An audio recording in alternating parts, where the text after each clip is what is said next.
that's not to say he's not Novak Djokovic, because Novak Djokovic is the kind of person that when you bring up your gear, he even has another gear to elevate to. So fantastic one for him. But he was supposed to face Galmon and Galmon withdrew due to injury. Well, it was the 18th time he was supposed to face Galmon and he had beaten him the 17 times that they played before. So I actually thought 18 was going to be the same, but Gamofis just said, you know what, I'm struggling physically, let me chill. Oh, wow. And then he took off. But that was a tidy one. But for Sasha Zverev though, watching him when he started against Dimitrov, trust me, that match was over several times before he got to the third set. Sasha Zverev broke early. He looked like he was going to take the match. Dimitrov broke back. They got all the way to 6-5 with Sasha Zverev leading. Dimitrov was 7 and he was 2 points down. So basically, Sasha Zverev had 2 match points again. And again, he lost those 2 match points. Wow. Then they get into the tiebreak and Dimitrov just gets into another gear. It was like everything Sasha touched turned to dust. And everything Dimitrov touched turned to gold. And it carried on into the third set.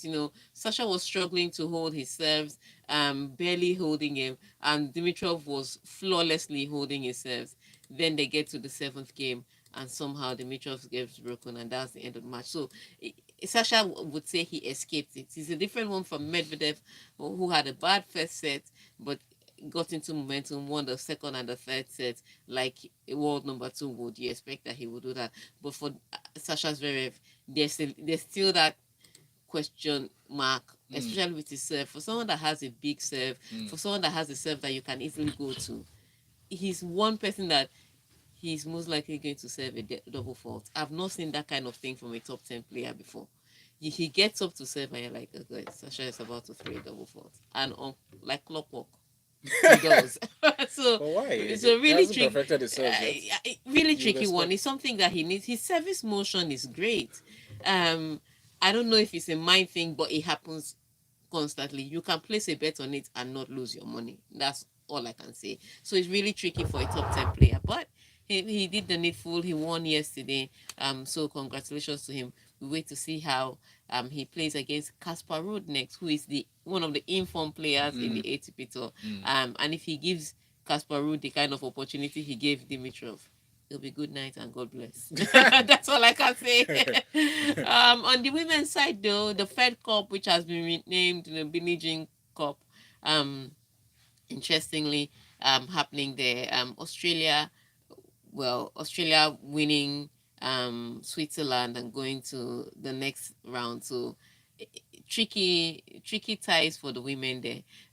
But again, it's a team sport. It's a country one, so there are players that you expect, like you expected Jill Teichmann to be beaten. But once she gets into doubles with her partner, she's knocking everybody out. So Wow. tricky one with them. US made it through. They're not. France is out. France was beaten by Russia. US survived because US was shaky until Sloane Stevens stepped on the court. Man, that girl is fit. I don't know what she's doing to her Powerful. body. I want it. No, she'll take my body, and give it back to me after 3 months. I will have the perfect look that I want to Without have. training. No, she will do all the training for me. She is absolutely immense. Every time I look at her and I look at Dimitrov, I understand what it is to have consistent workout routine. Yes. I can't do that. I cannot. But really brilliant one with the women in the Fed Cup and then the Paris Masters for the men. All right. Thank you so much. Now keep those messages going. You can use YouTube, or you can either send to that YouTube or WhatsApp. WhatsApp number 0809 444 0981. Now, title rivals Lewis Hamilton and Max Verstappen say they will race fair and clean for the remainder of the season. Hamilton trails by 12 points heading into the Mexican Grand Prix this weekend. I always want to win in the right way, and if you're going to lose it, you lose it in the right way also. Is what Hamilton said. Verstappen, on other hand, said, I will race hard like Lewis does and everyone else does, and of course, always try to keep it clean. You will not race like everyone else. You race a little different. Um, but here's what I would say. Yeah, because when you listen to some drivers, I think it was Sebastian Vettel that put it in the best way when he was trying to describe how to race against Max Verstappen. He said with some drivers, that there are some lines they're not going to cross. With some other drivers, you give more room than you should. Max Verstappen is one of those drivers. I think a lot. Oftentimes, people tolerate his recklessness because in their minds they just need anybody that will compete with Lewis Hamilton is fine. I mean, the guy is a 7-time champion and he's won consecutive championships. So they're like, look, we want to see somebody. So anybody that is going to tackle Lewis Hamilton, they're ready to accept. And I think maybe because of that, they've been able to tolerate his recklessness just a little bit because he gets close to the line. He's on that line of recklessness, but he hasn't really crossed it. But he's on it. So he's one of those drivers that even on the grid, other drivers get into a race with Max Verstappen, and they're just like, this guy is going to get his elbows out. He's ready to get his hands dirty, so I don't want to do that. It's a bit tricky with him. But this comment came about because Toto Wolff, the Mercedes team principal, actually said that the way he's looking at the fight that's happening between two of them, that it may happen to be one of those Ayrton Senna fights. Now, when Ayrton Senna was driving, he had this oh God, how could I forget this French driver's name? He's one of the greatest F1 drivers you ever had. They were always clashing. 1989, 1990, they were always clashing. And so title deciding races, they realized that you want to take over.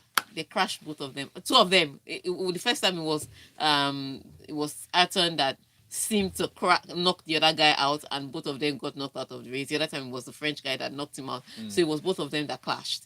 And it was a title deciding clash. And so Toto Wolff was saying that the way that Lewis Hamilton and Max Verstappen are going, that it looks like they are going to have a title deciding crash.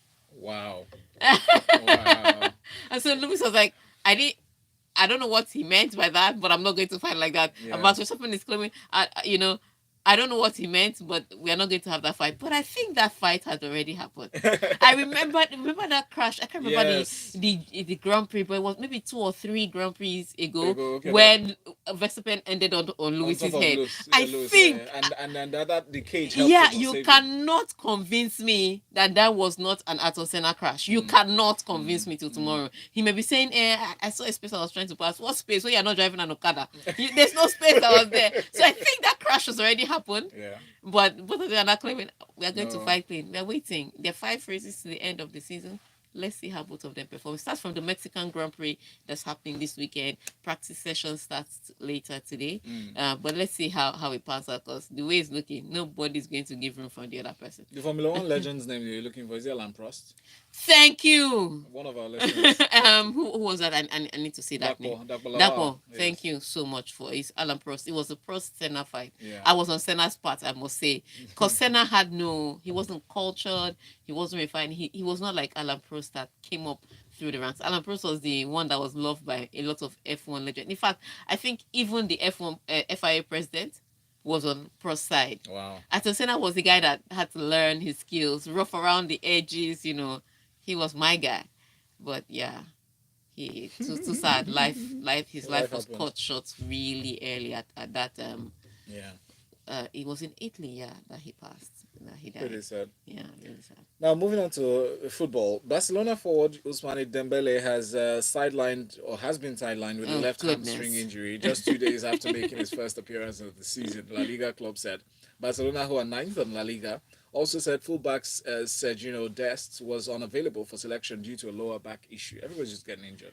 So which one for Ousmane Dembele? I was never one of those that thought that Barcelona should have gone for Ousmane Dembele. A lot of people say strange things about him, but for me, himself and Theo Walcott, they remind me of each other. They will never get there. Do you understand? They are those players that you've seen their peak. They have pace, they can run, but I don't expect their finishing product to ever improve. So I never thought Ousmane Dembele was a guy that Barcelona could have bought. A lot of people have a lot of hype about him. The same way they hyped Leroy Sané and Jordan Sancho, and I just think all those are just average players. They just can run. And this is not, it's football, it's not sprint. So it's not a 100-meter sprint. So I don't know what people are talking about.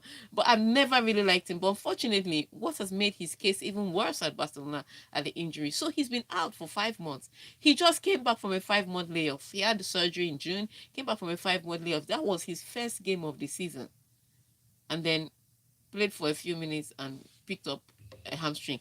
And those are normal to happen. Sometimes when you've been out for a while, you come back in, your muscle is not used to so much Yeah, work. but that's why you have So practice sessions. yeah, Before the it game. still doesn't make up for that injury. So you most likely will pick up a niggle.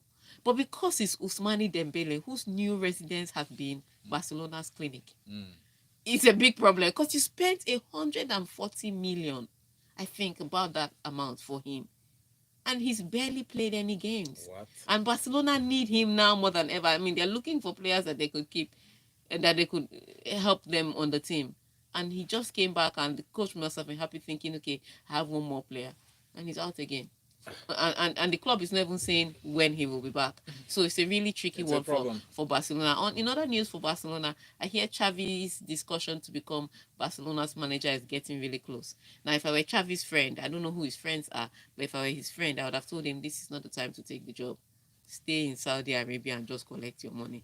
Unfortunately, he said he wants to come back home. So I don't know what where we have to get to with Yeah. that. But the race for the La Liga heats up this weekend is Atletico Madrid against Valencia, especially after Atletico Madrid have struggled in the La Liga so far and then lost to Liverpool by 2-0. And it could have been worse if Liverpool does not have this spirit of sportsmanship. If it's me, I will hammer you 8 but Liverpool tend to have this spirit of sportsmanship. They don't want They to like they shouldn't. put salt in your injury. So when they know that they are comfortable, they They're don't do better. much damage. It's just horrible They are football. better. But especially with their recent struggles, traveling to the Mestalla to try to get all 3 points is equally tricky. So if you want a La Liga game that's interesting, you either go for the Barcelona Celta Vigo or the Atletico Madrid, Valencia Atletico Madrid, because Valencia are the ones at home. Thank you so much, Daga. Let's take this quick break. We'll be back to read your messages. Remember to send them through WhatsApp number 0809 444 0981. Smooth 98.1. Absolutely. I'm not tired of LHO. I'm not remotely tired. If somebody is good, somebody is good. I remember when Valentino Rossi, doctor, he used to win in MotoGP consecutively. Yeah. Like this guy, I remember one season. This, that's all I call him, madman. When you look at him, it looks like he's wired. This guy broke his leg. The race, he broke his leg this weekend. By the next weekend, he was racing again. I was like, Someone that just broke his leg. the leg hadn't healed though. He had a cast because he broke his femur. He broke this bone. He drove with a cast. He drove with his cast. I was like, doctor, are you mad? No. But it's not. So again, I've realized that these MotoGP people, sometimes all they need is an injection. If you leave them, if you don't say you are not doing this by force, if you leave them, they will drive with concussion. They are just not well. They will drive with concussion. So, what was that? So you never knew you loved MotoGP and Rossi. I was a serious Valentino Rossi fan. Me and Doctor, we had a relationship. Dominated for a while. Then after that, they brought in a new driver to. I think Yamaha stopped dominating for a while.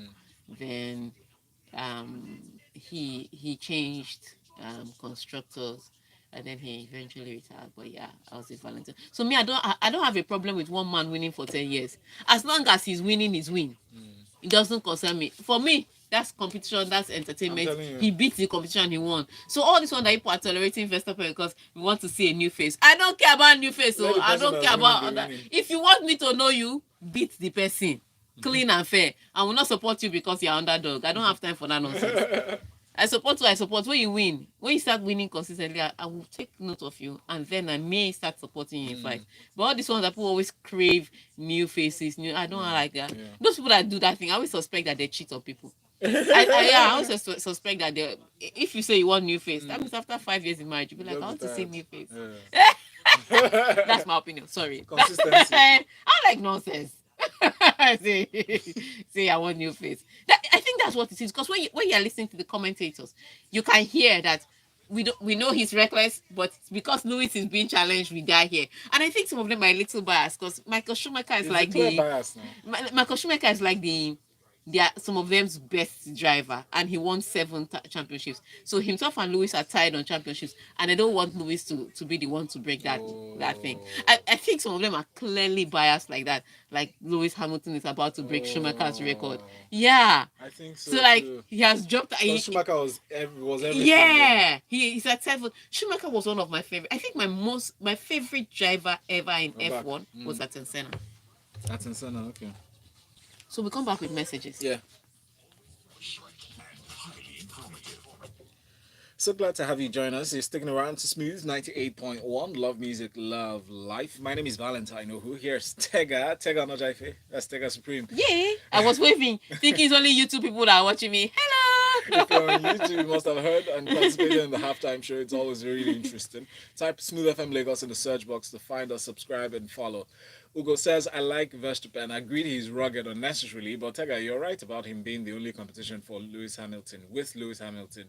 And whether we like it or not, he will dominate when Lewis Hamilton retires. I mean, when I never tire for Lewis Hamilton. No, we are not tired. And I think you're sleeping on the likes of Charles Leclerc and the rest. Tony from Lagos says, so Tega likes our guys rough and edgy. I don't know what you're talking Chimobi about. Victor from Malaba International says Barcelona should better use their tongue to count their teeth by selling Ousmane Dembele, who has spent more time nursing injuries than the number of time he has played since he joined Barcelona. I said this one a bad market. And then Chuk says, why don't you guys discuss MotoGP? It's as electrifying as Formula One. Well, Cruz is back. He says, never knew Tiger loved MotoGP and Rossi. Yes, so I'm a doctor fan.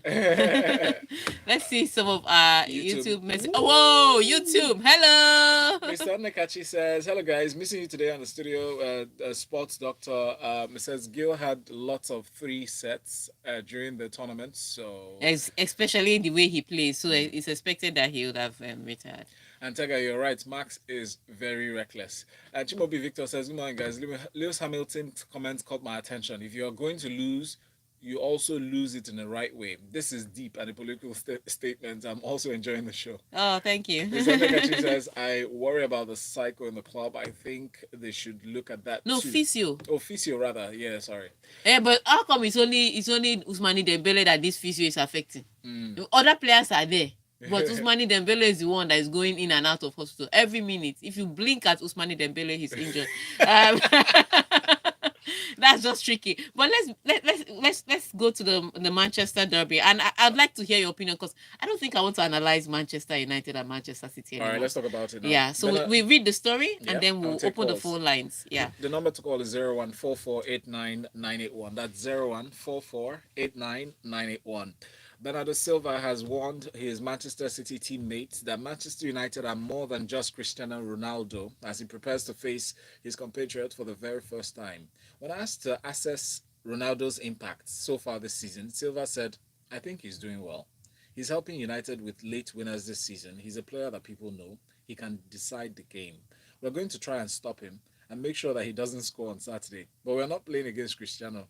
We are playing against Manchester United. We are going to be focused on our job. Yeah, I think that's the best route to take because the minute you say, okay, we're going to try and stop Cristiano Ronaldo and you put all your focus on Cristiano Ronaldo, that's the day that Bruno Fernandes would decide that he's going to put on his cape and be Superman. So you don't want to focus on one player. At the same time, it is important to acknowledge that player. I would say this for Manchester City though. Defensively, they are in shambles.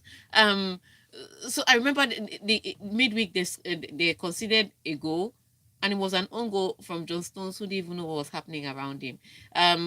Ruben Diaz seemed to be their best central defender, but whoever is paired with him somehow always ends up being a weak link. And if you're Cristiano Ronaldo that can perceive goal from 3 passes away, that's the guy you want to now mess up with. He's going to be in front of the goal trying to take advantage of that. So it's a tricky one with the Manchester City's problem defensively, and then attack minded going forward. They have no focal point.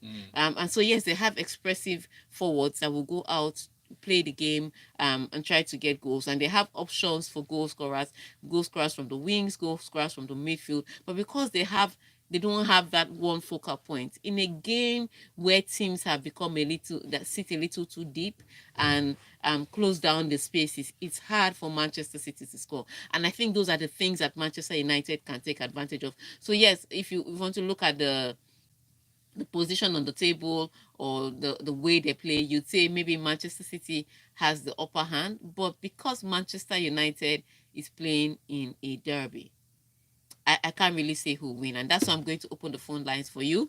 So the phone lines are open. Val, give them the number again. 0144899981. So call us on those numbers and let us know your thoughts on Manchester United versus Manchester City. So basically, just tell us what you think about the Manchester derby, who would win, and why. Especially tomorrow's game. Yeah. So Antonio Conte was dished as was dished up the good and the bad in his first match in charge of Tottenham, who beat Vitesse 3-2 in the Europa Conference League on Thursday in a game which also featured 3 red cards. It was a crazy game, is how he described it. Usually, I don't like this type of game. A crazy game means anything can happen, but at the same time, I think we should win, and we won. yes. So tricky one. So in case you didn't know, because I don't think we've even mentioned it here, Antonio Conte is now the coach of Tottenham Hotspur, and yesterday was his first game. He just literally got his visa to get into the country. Wow. Saw his team in training and all, and then a big match is up. And it was a crazy match.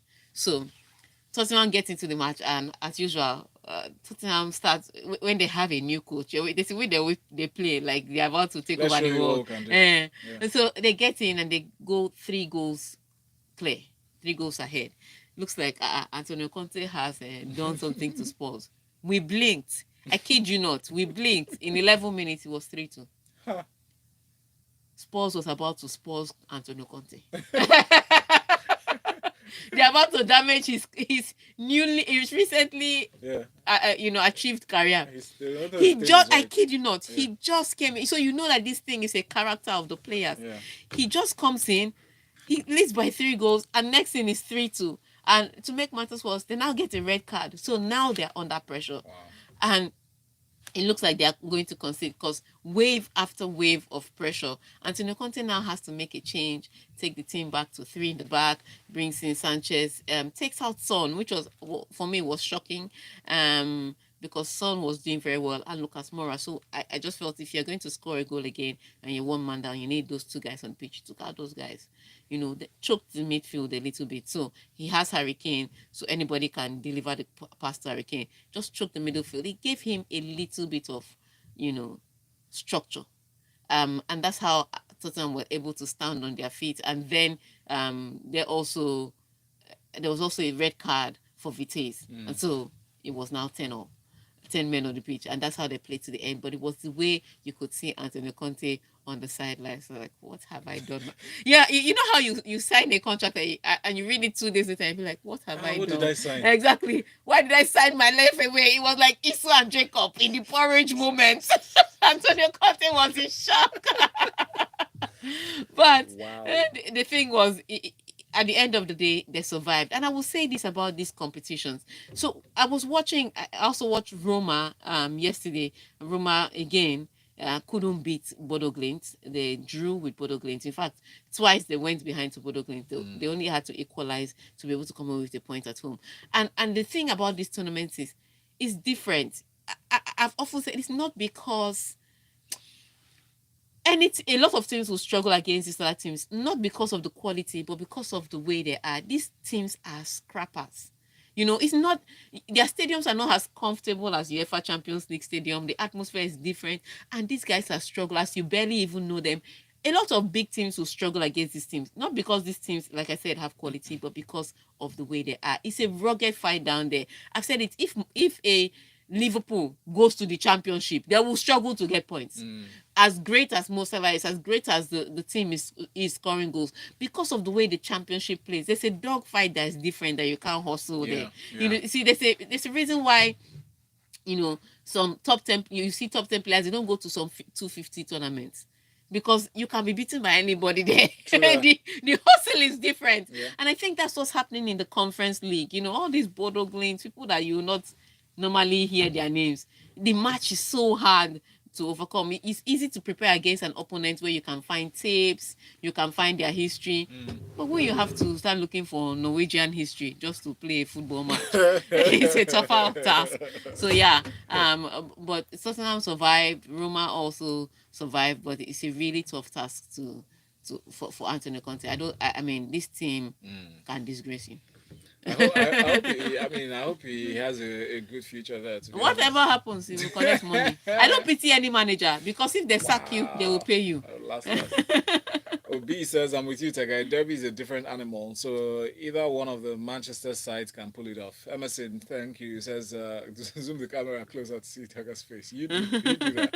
Mr. Nekachi says, the spurring thing all the time. He has a lot of work to do. Yes, sir. Emeka from Amo says, I can bet, says, as for Ousmane Dembele, fragile Dembele, I noticed each time he comes out of injury, he meets a new manager. He should quickly consult his village people for solution. Lastly, good one by Tottenham in appointing Conte. However, if they fail to support him in the market, his toys will be out of the prom and there will be total capitulation. Yes, Antonio Conte doesn't like what he hates and he doesn't hesitate to say it. So if you accept him, he will just say to you. I'm telling you, he'll let the whole world know that he's upset. Chimobi Victor from Malaba International says, for the Manchester derby, I see it ending in a score draw. Ole Gunnar Solskjaer surely knows how to get a positive result against Pep Guardiola's side. For Antonio Conte, he should better download Smooth FM app and listen to Tega's analysis. It will surely help his career at Tottenham Hotspurs. Thank you, Tega, as always, for this apt analysis and updates you provide in the world of sports, especially for the work you do with ladies in sports. Check her out. The website is ladiesinsport.com, or check out the handles on social media at LIS International. My name is Valentine Oru. Stay tuned to Smooth Breakfast and a special happy birthday shout out to Okonwa Okbala. Today's your birthday, my sister of life. Happy birthday to you. I've queued in the song for your listening pleasure, Culture Club, Chameleon. Right after this break, all right, stay with us. Come. Never changes. Thank you, everybody, for watching. While the rules define the moment. Welcome to the game. When the game stands tall.